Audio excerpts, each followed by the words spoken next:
दोस्तों नमस्कार। मैं डॉक्टर आरसी शर्मा डिजायर यूनिवर्सिटी में आज के हमारे दोपहर के लाइव सेशन में जो 3 बजे डेली हमारा hot news in news India TV पर और डिवाइन मोक्ष पर डेली आ रहा है, मैं उसके सामने आपके उपस्थित हूँ और सभी व्यूअर्स का हम अभिनंदन करते हैं। आज के लाइव सेशन में हमारा जो है, कल हमने जो आपको 8 चार्ट दिए थे उनको मिक्स करके कुंडली के 12 घरों में जो चीज बनती है उसको एक्सप्लेन करने लगा हूँ और कुछ चीजें उसमें एडिशनल होगी। जो हमारा जो जंतर मंत्र तंत्रता है, ये जो हमारा चार्ट नजर आ रहा है, ये चार्ट ज्योतिष में कंप्लीट हो जाता है। अब हम पहले घर की बात करेंगे। कुंडली के फर्स्ट हाउस जातक की कुंडली के पहले भाव से उसका रंग, रूप, स्वास्थ्य, शारीरिक बनावट, क्रूर गुण, स्वभाव, सुख दुख, सिर, आत्मा, साहस, आकृति, प्रारंभिक जीवन, कार्य कुशलता, ताया दादा पितामह देखा जाता है। इसका कारग्रह सूरज होता है। नंबर 2 दूसरा घर सेकंड हाउस कुंडली के दूसरे भाव से जातक की शरीर की रक्षा के लिए धन देखा जाता है। ज्वाइंट फैमिली, बस्तर, सारे परिवार के लिए धन, बैंक जमा पूंजी, पारिवारिक सुख दुख, पेरेंटल प्रॉपर्टी, खाने पीने की वस्तुएं, शरीर का मुंह भी इसी को कहते हैं। ग्रहों की नेचर के मुताबिक खान पान करेगा। वाणी, दहना, नेत्र, गला, सोना चांदी, प्राइमरी एजुकेशन आदि इस घर से देखे जाते हैं। इस घर का कारग्रह गुरु होता है। तीसरा भाव इस घर से छोटे भाई बहन का सुख दुख, पराक्रम, बोल्डनेस, छोटी यात्राएं, नौकर का सुख, पड़ोसी, दाया कान, दाहिनी बाजू, श्वास रोग, फेफड़े, संचार साधन, श्रवण शक्ति, लेखन कार्य आदि देखे जाते हैं। इस घर का कारग्रह मंगल होता है। कुंडली का चौथा भाव आम खुशियां, माँ का घर, संपत्ति, लग्जरी आइटिंग, बाग बगीचे, फार्म हाउस, छाती, हृदय रोग, तालाब, कुआ, भू विद्या, +2 तक की विद्या, पैतृक संपत्ति, छल कपट, भोग्य पदार्थ दिखे हैं। इस घर का कारग्रह चंद्र और बुध होता है।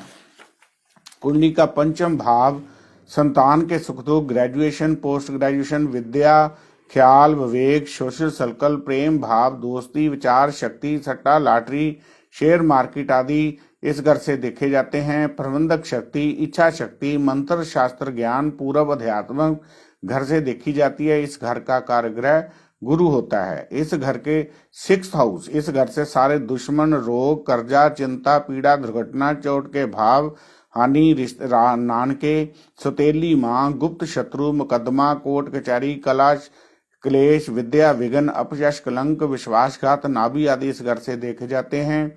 इस घर का कारग्रह मंगल और शनि होते हैं। 7th हाउस पति पत्नी का सुख दुख, शादी, जीवन साथी के गुण, स्वभाव, रंग, रूप, काम, वासना, साझेदारी, बिजनेस एग्रीमेंट, वाद विवाद, भाई बहन की संतान, डेली इनकम, प्रत्यक्ष शत्रु, गुप्त अंगों के रोग आदि देखे जाते हैं। इस घर का कारग्रह शुक्र होता है।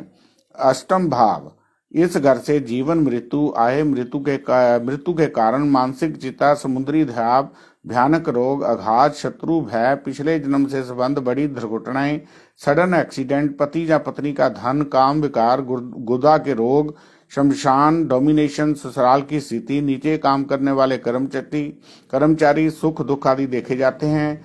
बिजनेस चोरियां भी इस घर से देखी जाती हैं। इस घर का कारग्रह शनि होता है। 9वां भाव इस घर को भाग्यस्थान कहते हैं। धार्मिक कार्य, दान पुण्य, तीर्थ यात्रा, विदेश यात्रा, मंत्र अनुसंधान, गुरु विद्या, धार्मिक संस्थान, धार्मिक श्रद्धा, हायर एजुकेशन, आध्यात्मिक विद्या, ईश्वर ज्ञान, पोता पोती, दोता दोती, साला साली, देवर नंद, हेड ऑफ द फैमिली, घर के सुख दुख आदि इस घर से देखे जाते हैं। इस घर का कारग्रह सूरज और गुरु होता है। 10म भाव इस घर से कर्म, आजीविका के साधन, व्यवहार, पिता का सुख, पिता पालन पोषण, अधिकारी प्राप्ति की प्राप्ति, कारोबार में सफलता, राजनीतिक प्रभाव, शरीर के घुटने इस भाव से देखे जाते हैं। इस घर का कारग्रह सूरज, बुध, गुरु और शनि होते हैं। एकादश भाव इस घर से जातक की आय, धन लाभ की संभावना, इच्छाओं की पूर्ति, बड़े भाई बहन, पुत्र, वधु, दामाद, माता की मृत्यु, सेहत, सफलता, बायां कान, बायां बाजू इस घर से देखे जाते हैं। इस घर का कारग्रह गुरु होता है। 10म भाव इस भाव से धन का अपव्यय, दंड, सजा, पक्का नशेड़ी, जेल, यात्रा, मुक्ति, त्याग, विदेश, settlement, hospitalisation, bed comfort, extra fare, स्थान की मृत्यु, एजुकेशन, प्रोफेशन, जो प्रोफेशन, संकटीय राज्य, मृत्यु के बाद की यात्रा, मोक्ष आदि इस घर से देखे जाते हैं। इस घर का कार्यग्रह शनि होता है। इस तरह हमने आपको इन घरों के जो 7 चार्ट 8 चार्ट बनाए थे उसके मुताबिक हमने इसको डिवीजन करके 12 से 12 घरों से हमें क्या मिलता है उस चार्ट को मैंने बोला है।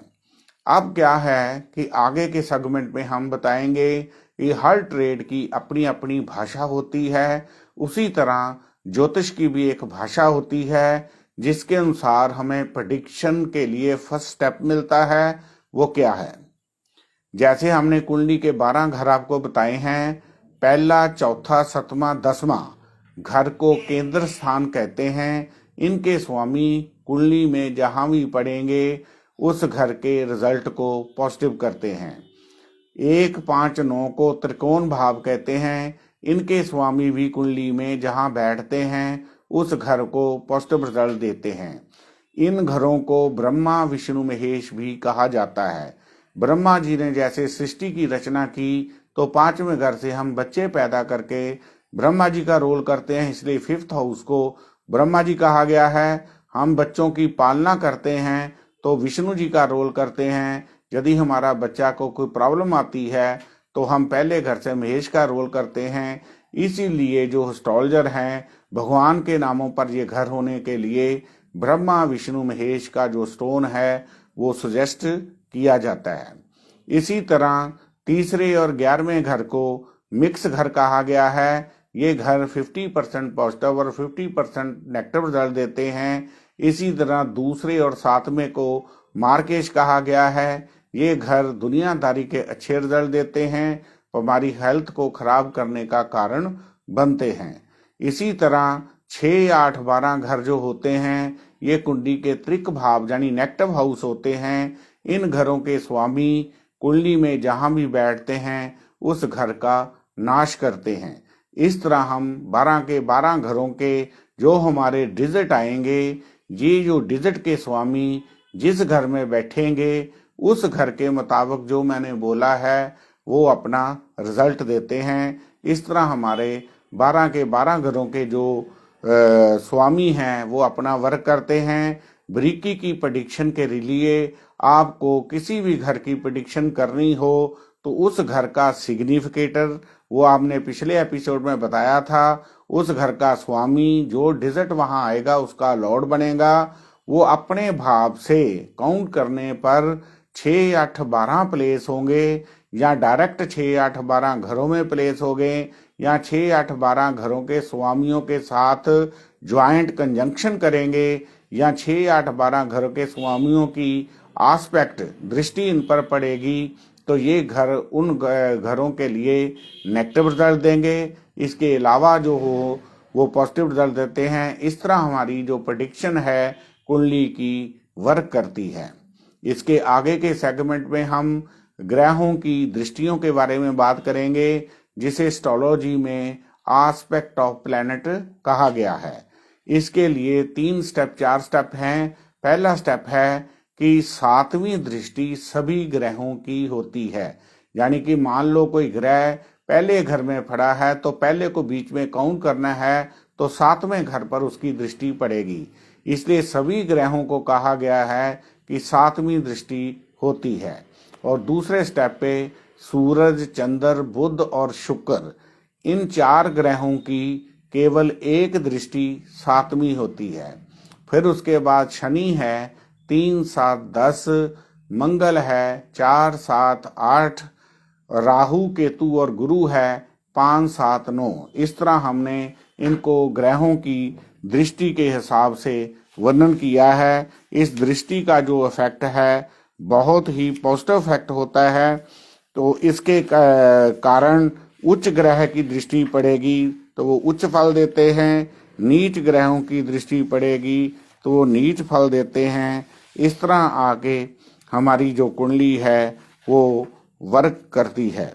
अब हम राशियों के बारे में आज बताएंगे। हमारी जो राशियां होती हैं वो 4 तरह की होती हैं, 3 तरह की होती हैं।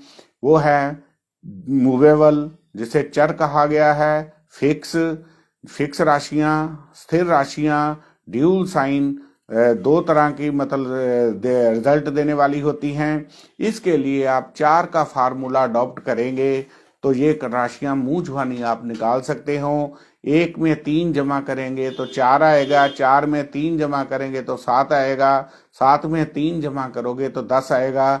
इस तरह 1, 4, 7, 10 जो है वो मूवेबल साइन होती हैं। ऐसे जातक जल्दी ही खुश हो जाते हैं और जल्दी ही नाराज हो जाते हैं, और इनका ये राशियां अगर लगन में बैठ जाएं तो उनके लिए जो वादक ग्रह बनेगा कुंडली का 11वां घर बनता है।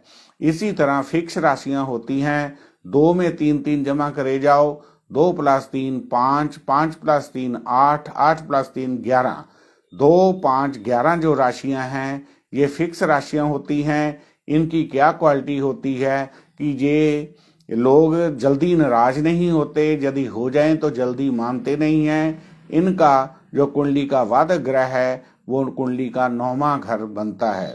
इसी तरह ड्यूल साइन होते हैं, 3, 6, 9, 12। इन जातकों में दोनों का मिक्सचर होता है, चर और मूवेबल और फिक्स का मिक्सचर होता है, और इनका कुंडली का जो वादक ग्रह है वो कुंडली का 7वां घर होता है। इस तरह ये हमारी जो कुंडली में जो राशियां हैं। इसी तरह फिर हमारी ऑड राशियां होती हैं जो 1, 3, 5, 7, 9 जो 2 पे डिवाइड नहीं होती, ये क्रूर राशियां होती हैं और इन्हें एस्ट्रोलॉजी में मेल राशियां कहा गया है। इसी तरह जो राशियां 2 पे डिवाइड होंगी उन्हें इवन राशियां कहा गया है। ये स्त्री राशियां होती हैं, उनका स्वभाव जो है कॉमन होता है। इसी तरह हमारी राशियां रात्रि बली और दिवस बली, इसका क्या मतलब है? कुछ जातक रात को काम करना पसंद करते हैं, उन्हें रात्रि बली कहा गया है। कुछ जातक दिन को काम करना पसंद करते हैं, उन्हें दिवस बली कहा गया है। इस तरह जो रात्रि बली राशियां होती हैं वो है 1, 2, 3, 4, 9, 10।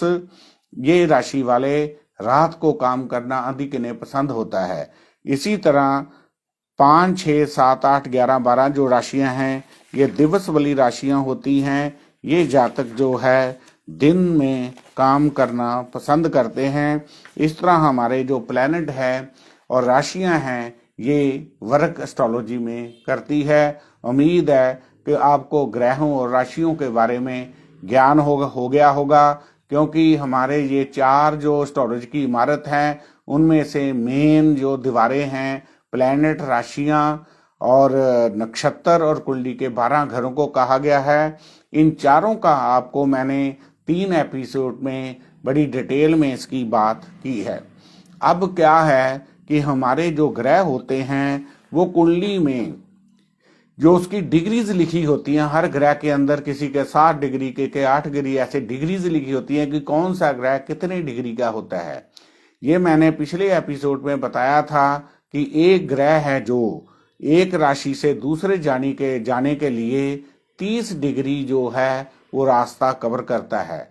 इसलिए पहली 5 डिग्री ग्रह की और एंड की 26 से 30 डिग्री ग्रह है उसको बाल अवस्था का ग्रह कहा गया है, या मृत अवस्था ही कह लो कहा गया है। उसमें ग्रह इतना वर्क पावरफुल रिजल्ट अच्छा या माड़ा नहीं देता।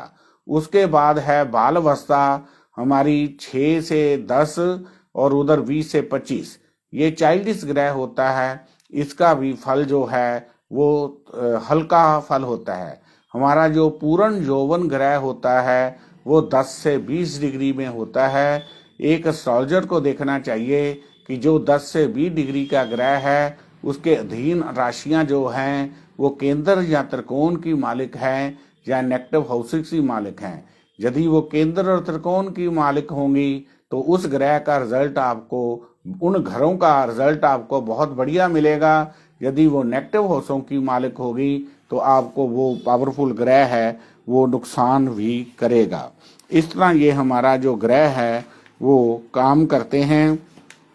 अब क्या है कि मुहूर्त के लिए हमारे पंडित भाई जो हैं वो तिथि, वार, योग, नक्षत्र और ग्रह जो हैं मतलब जो बनते हैं उनके आधार पर मुहूर्त निकालते हैं। मुहूर्त में सीधा कहा गया है well begun is half done. जिस ग्रह की काम की शुरुआत अच्छी हो जाए उसको करने के लिए हमें जो है आधी सफलता वैसे ही मिल जाती है।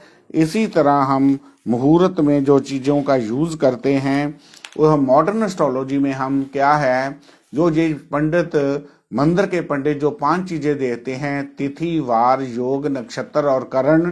करण जो है ये पहले तो इनकी आपको इंट्रोडक्शन दे दूं। ये 5 चीज़ें जो होती हैं वो हमारी जंत्री से जो मुहूर्त निकालते हैं वो इन 5 चीज़ों को देखते हैं। तिथि क्या होती है? देसी महीने की तारीख को तिथि कहा गया है, जो मैंने आपको नंदा, भद्रा, रिक्ता 5 डिवीजन में तिथियां पिछले एपिसोड में बताई थी, उनको तिथियां कहा गया है। ज्योतिष में मुहूर्त के लिए तिथि का फल 1 गुना होता है।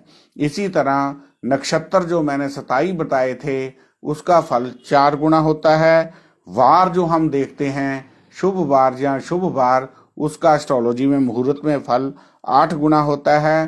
करण तिथि के आधे भाग को कहा गया है, उसका एस्ट्रोलॉजी में 16 गुना फल होता है। जो योग आते हैं उसका 32 गुना फल होता है। ये जो मुहूर्त में जंत्री से हम 5 चीजें देखते हैं, इन सभी को जोड़ करें तो वो 78 बनता है।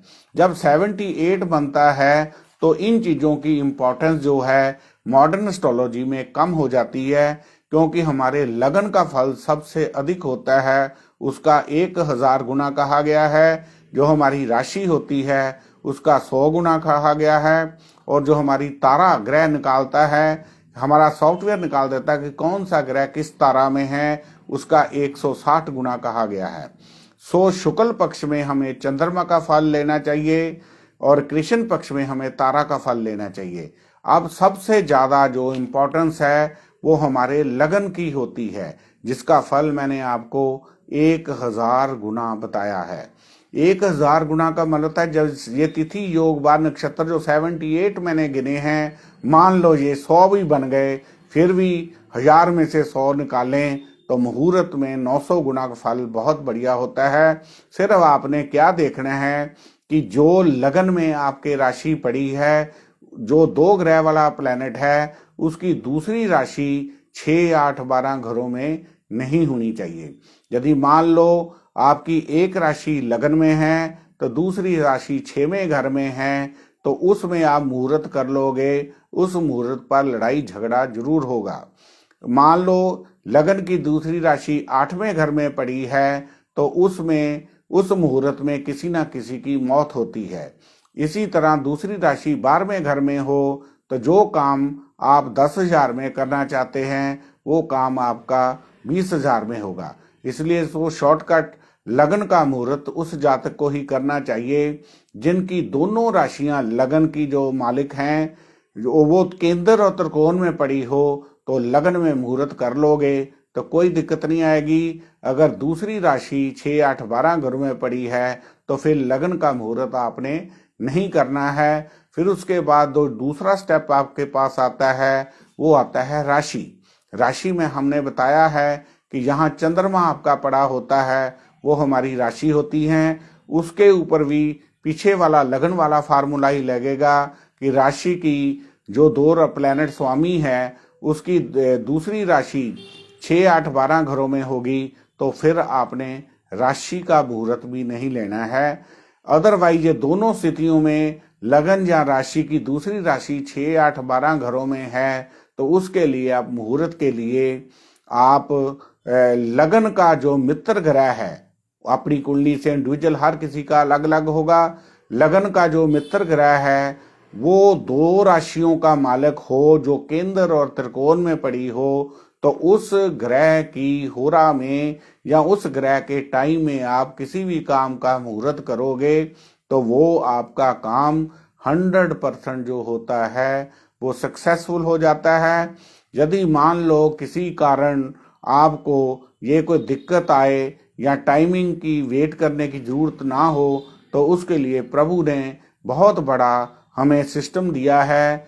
जब गुरु गोविंद सिंह जी के समय में हमले हुआ करते थे तो उन्होंने सिंघों अपने को कहा था कि 12 बजे जो हमला करना है, ये हमारी एस्ट्रोलॉजी मानती है। जो 11:15 से लेके 12:15 तक डेली जो हमें अभिजीत नक्षत्र होता है, जिसको हमारी एस्ट्रोलॉजी मानती है, इसलिए पौने का वहम करते हैं तो 12:50 से लेकर 12:15 के अंदर अंदर डेली ये अभिजीत मुहूर्त होता है एस्ट्रोलॉजी में। इसमें आप अपना काम करोगे तो कभी भी वो फेल नहीं हो सकता। और यही चीजें हम शादी के ऊपर भी अप्लाई कर सकते हैं। यदि आप 11:15 से 12:15 के अंदर आनंद कारज या लावा जो है शादी की, इसमें स्टार्ट कर दें, खत्म जो मर्जी हो, तो उन शादियों में प्रॉब्लम नहीं आती। इसलिए आप इसको अभिजीत मुहूर्त का महत्व दे के, यदि आपके पास डिटेल में कोई चीज ना हो तो आप अपना मुहूर्त जो है अभिजीत नक्षत्र में कर सकते हो। ये जो रोज के रोज होता है, ये अभिजीत नक्षत्र के अंदर जब ये नक्षत्र होता है तो उस समय राहु काल का भी जो फल है इतना इफेक्टिव नहीं होता। अब आगे बात करेंगे कि गंड मूल या कतक शांति एस्ट्रोलॉजी में क्या होती है। गंड मूल नक्षत्रों के नाम हमने आपको बताए थे कि केतु और बुध के नक्षत्रों को गंड मूल नक्षत्र कहा गया है।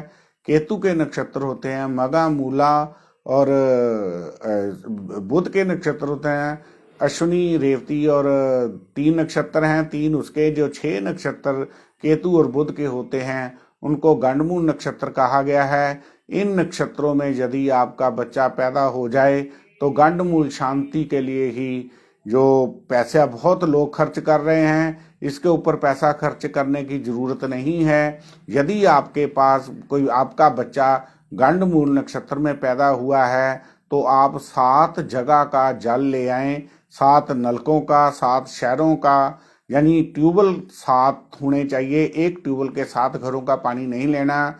जिस दिन भी 27 दिन के बाद या 27 महीने के बाद उस बच्चे का नक्षत्र आता है तो उस पानी से माँ और बच्चे को नला दें और बच्चे के भार के मुताबिक उस दिन जिस दिन आता है उस ग्रह की चीज़ों का दान कर दें। तो ये हमारी कतक शांति जो है बड़े आराम से आप कर सकते हो। इसके ऊपर कोई बहुत ज़्यादा आपको पैसा खर्च करने की ज़रूरत नहीं है। अब आए हैं कि कतक शांति जो होती है वो क्या होती है। कतक शांति का मतलब है कि सूरज उस समय, कतक महीना देसी महीना होता है, उस समय जो सूरज है वह एस्ट्रोलॉजी के मुताबिक तुला राशि में भ्रमण करता है। क्योंकि एस्ट्रोलॉजी में मैंने आपको बताया था कि सूरज मेष राशि में उच्च का होता है और तुला राशि में जो नीच का होता है। कत्तक महीना होता है, कत्तक महीने में सूरज नीच होने के कारण जो बच्चे कत्तक महीने में या तुला राशि में जब सूरज होता है पैदा होते हैं तो उनकी हेल्थ को प्रॉब्लम आती है। उसको ही ज्योतिष में कत्तक शांति कहा गया है। इसमें क्या है कि आप सूरज ग्रहों का हवन कर लें, सूरज के मंत्रों से हवन कर लें, तो उस सूरज की शांति कराने को ही ज्योतिष की भाषा में कत्तक शांति कहा गया है। इस तरह आप खुद भी इस ग्रह का नाम लेके हवन कर लो तो आपको इसके फल जो हैं कत्तक शांति के बच्चे की हेल्थ की प्रॉब्लम नहीं आती है। एक तो घर में शुद्धि होती है, दूसरा हवन के लिए भी आप हवन सामग्री बाजार से अवेलेबल है, सब कुछ अवेलेबल है। और हवन के लिए भी उस ग्रह का, किसी भी ग्रह का मंत्र बनाना हो, ओम लाओ, ग्रह का नाम ले लो और नमा कर दो, ओम सूरजाय नमः या ओम गृहिणी सूरजाय नमः। इस मंत्र का जाप करके आप कत्तक शांति का फल ले सकते हैं।